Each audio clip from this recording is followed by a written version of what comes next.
Hi అండి, నమస్కారం. శనగబెల్లని మాదిరి ఉడకబెట్టుకొని బెల్లము అవి వేసుకొని బెల్లము శొంఠి యాలకులు అన్నీ వేసి ఆ మాదిరి ఉడకబెట్టుకోవాలండి.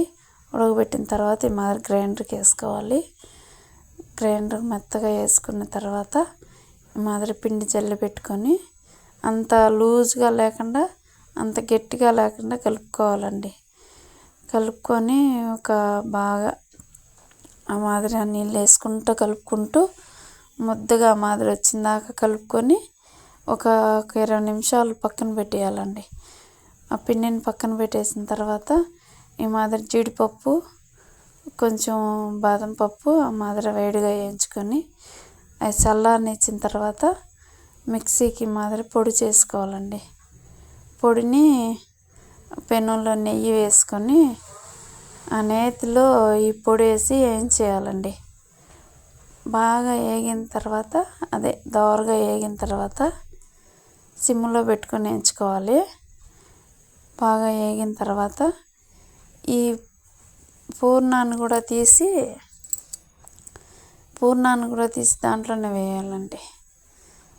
బాగా ఒక 5-10 నిమిషాలు బాగా కలబెట్టుకుంటూ మాడకుండా ఆ మాదిరి వచ్చేలాగా బాగా తిప్పుకుంటూ కొంచెం పైన నెయ్యి వేసుకొని బాగా చేసుకోవాలండి.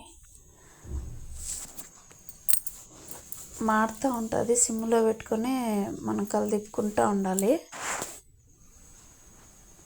ఆ మాదిరి వచ్చేంతవరకు బాగా తిప్పుకోవాలి.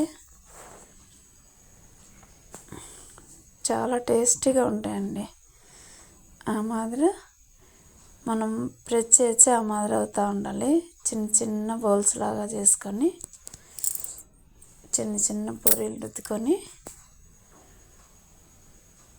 నేనైతే చేత్తోనే అల్లుతున్నానండి. బాగుంటాయి.